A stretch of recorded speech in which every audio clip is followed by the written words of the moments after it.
niggas roll the trees up. Miss, put the beat up. We D&D'd up. Already Adolph and Greg. Niggas roll the trees up. Miss, put the beat up. We D&D'd up. Already Adolph and Greg. Niggas roll the trees up. Miss, put the beat up. We D&D'd up. Already Adolph and Greg. Niggas roll the trees up. Miss, put the beat up. Let me ask you a question. Do you feel like you study a lot but don't get the grade to match? If you said yes, then you may have trouble focusing when you're studying. So, imagine you have an exam coming up. So you sit down and start staring at your textbook. And you shortly realize that things are not clicking. And you find yourself reading the same paragraph over and over. Then you start thinking about how much you hate this subject and how much you hate studying.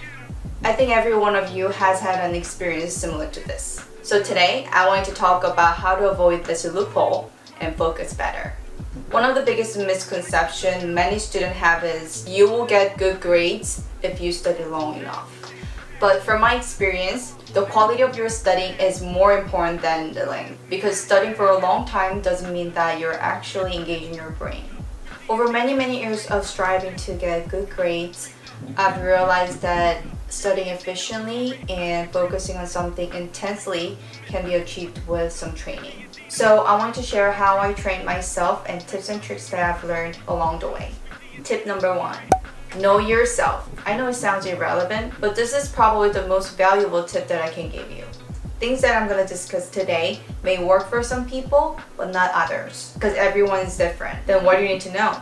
You should know what kind of study material works best for you, which study method is most effective for you, what makes you feel less drained over time. You should also know your limit, how long you can focus, and so on. I know some people will be like, I don't know what's the best way to study. Of course you don't know, because you've never thought trying different study methods, or you just don't study. Even if you did try, probably you didn't try long enough. The problem of these people is that they want to find the perfect way before they even start something. There is no perfect way. Like I said, everyone's different, so each method works differently for everyone. So you must try them out to find out what works best for you. And this process takes time. I'm not talking about a couple of days. It would take a couple of months or years. It took me a couple of years to figure out the ultimate study method for me. So research what study methods are out there and start trying them out from today. Tip number 2, have a designated study spot. It could be your room, the library, or cafe. Basically anywhere you can sit down and study without any distractions. Once again, everyone is different. Some people focus better with some background noise or some music, while some people prefer studying in a quiet place. So try to study in different places and pick a place that works for you. Having a designated study spot helps you get into the mood to study. And it's easier for you to create a routine when you study at the same spot. If you develop your study habit well enough, it will become almost automatic to study when you're in this area. It will also improve the quality of your study session because it will be much easier for you to get into the zone. So this is definitely something that you should think about trying, but this is not a must, in my opinion. I truly believe if you train yourself well, you will be able to study anywhere and be productive. I personally like to study in multiple areas. Reason being, it seems like I feel more fatigued when I'm studying in the same area for a long time. So what I would do is I would change up the study space so that I feel more refreshed and replenished. But there is a rule that you need to follow, which is wherever you study, you will have to get rid of all the distraction before you start. For example, if you decide to study on the dining table, then make sure there's no food around you. And if you decide to study in the living room, then make sure the TV is off and the remote is somewhere that you cannot reach. And some of you might say, I removed all the distraction, but I still cannot get into the zone. For those people, I have something, my secret weapon, which is earplugs. Yeah. This one is my favorite. I will put the link down below, so check that out. These guys work wonders for me because it creates a silent atmosphere which I can focus in. According to some studies, it takes about 2 minutes to fully engage in whatever you're doing. So I use earplugs often to begin my session. It really helps me to ignore all the distractions and it allows me to have undivided attention. If you're a beginner, I recommend to start with one study spot and build a good study habit first. Once you gain confidence in engaging yourself to study, you can explore other study spot options. Tip number 3. Use an item as a cue for studying. I have 2 items I would recommend. The first one is in the background, a study lamp. It doesn't matter what brand, design, the color of light, doesn't matter. You just need to have one that's working. So what I do with this is very simple. So I turn it on when I start studying. This is my cue for greatness. At first, you may not feel like it's helping, but if you do this constantly for more than a month, you will feel the difference. When I turn this lamp on, my study mode is on as well. Basically, I build up a connection between my study session and an object. So when this lamp is on, I feel I'm ready. And also to strengthen the cue, make sure you turn it off when you're leaving the area or when you're taking a break. So it's on only when you're engaging your brain. The second item is this guy on the background as well. This guy. A timer. So this is called time timer. I recently started using it. This is 60 minutes visual timer.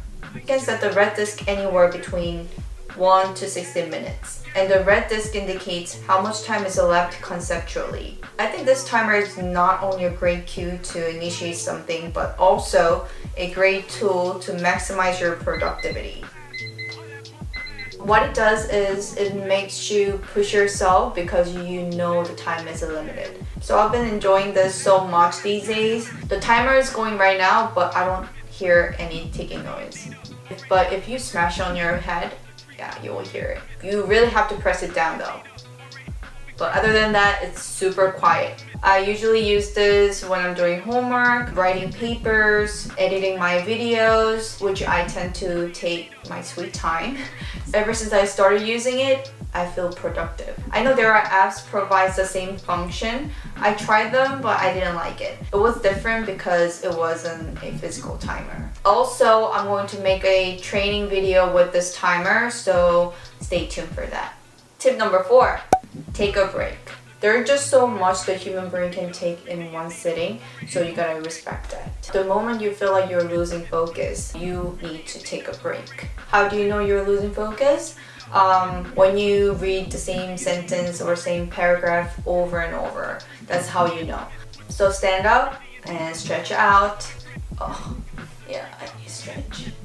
Yeah, drink some water, talk to your friends or family, and do something you enjoy, like listening to music and stuff. Having a break is very important because it will reinforce the focusing time by rewarding your brain doing a good job. Happy me, happy brain. You're gonna do whatever it takes. I'm pretty sure some people will be like, I have so much to do, I cannot afford a break. If you have a lot of things to do, you have to use the time very wisely and try to make your study session more efficient instead of sitting down for a very long time and make yourself really tired.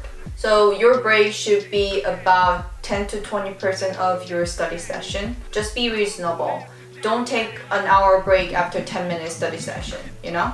Let's say you had 10 minutes study session, which is totally fine. Take a maybe 1 or 2 minute quick break and try to increase the time by 5 to 10 minutes. Because you had the reward, you will be more willing to increase your study time. As long as you don't forget to reward yourself, you will have motivation. So this is how you can train yourself. Tip number 5, read out loud. Only downside of this tip is you can only do it in the house or somewhere very private. You cannot do it in the library or cafe, but I still do it. I just whisper instead of reading out loud. Usually it works because I'm wearing the earplugs. When you're using earplugs, you can hear yourself really well. This method always works when I'm having trouble getting into the zone. I think this method works because you're engaging more than one sense. You're reading with your eyes and transforming the information into sound, and you're receiving the information by listening. And this process makes me focus on my voice instead of other stimuli, and eventually pushes me into the zone. Of course, I cannot guarantee it will work for you, but it's definitely worth a shot. So these are my 5 tips on how to focus better, try at least one that I discussed today and let me know how it went. I really hope my tips help you in your studying adventure. Alright, good luck studying and I will see you guys next time. Bye! Now put the mic down, we the knife round. I off mic down. I lay the lines down like you roll.